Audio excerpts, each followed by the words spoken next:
বারবার জনতা আন্দোলন করেছে, তারা পরিবর্তন দেখতে চেয়েছে, তারা সংস্কার দেখতে চেয়েছে, অর্থনীতির গণতন্ত্রায়ন দেখতে চেয়েছে।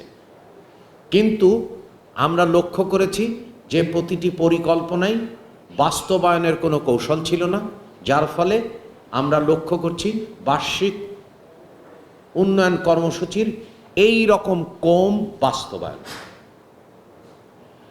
আমাদের প্রতিটি পরিকল্পনার মধ্যেই মূল্যায়ন এবং পুনর্বীক্ষণের ব্যবস্থা ঠিকমতো ছিল না।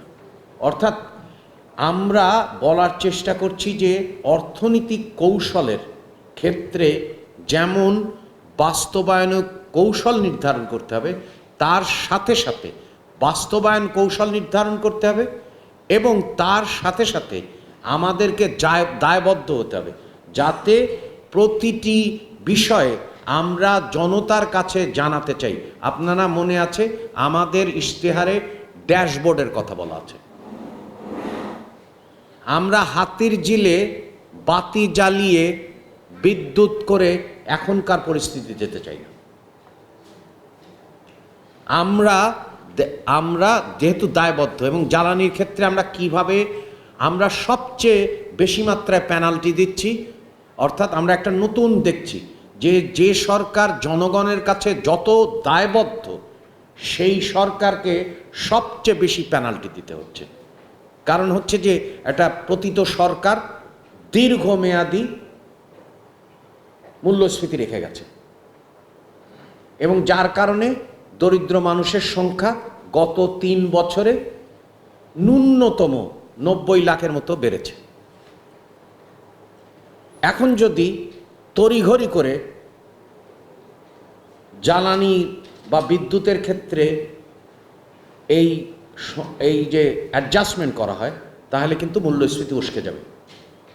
এবং সাথে সাথে এখন বড় মৌসুম চলছে, সেচের ব্যবস্থা নেওয়া দরকার। তা আমরা যেটা করছি সেটা হচ্ছে অবশ্যই দামের সাথে অ্যাডজাস্টমেন্ট হবে, মানে আমরা অবশ্যই করব।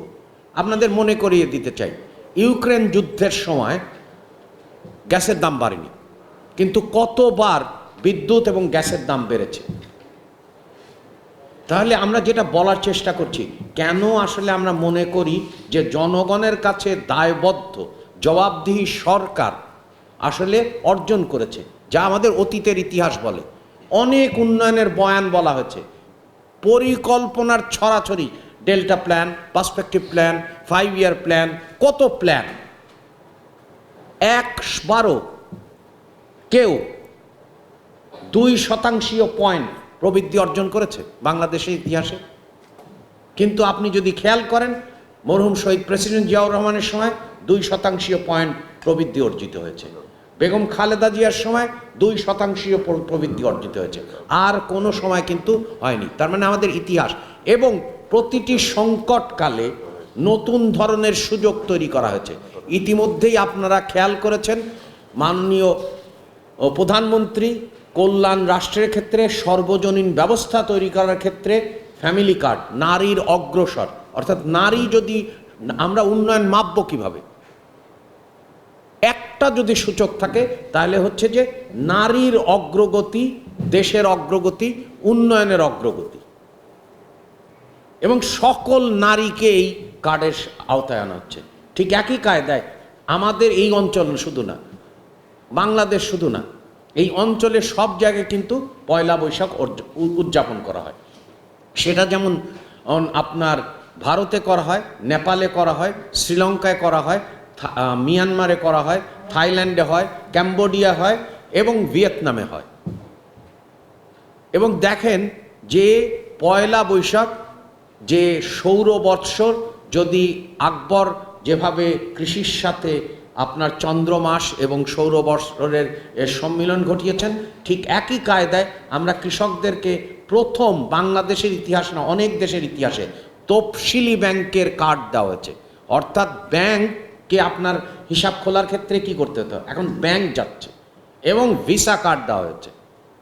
এবং আমরা মনে করি সবাইকে মিলিয়ে কাজ করতে। সেই জন্যে আপনাদের মনে আছে কাকমারি সম্মেলন, আপনাদের মনে আছে মৌলানা আব্দুল হামিদ খান ভাসানী, আমরা শুধু একজনকে কেন্দ্রীভূত করতে চাই না, আমরা সবাইকে নিয়ে কাজ করতে চাই। সেই জন্য মাননীয় প্রধানমন্ত্রী এই কৃষকের কার্ড উদ্বোধন করার ক্ষেত্রে মজলুম জননেতা মৌলানা আব্দুল হামিদ খান ভাসানীর মাজারে গিয়েছেন। অর্থাৎ হচ্ছে যে আমরা চাই যে সাধারণ মানুষ, সকল মানুষের অগ্রগতি।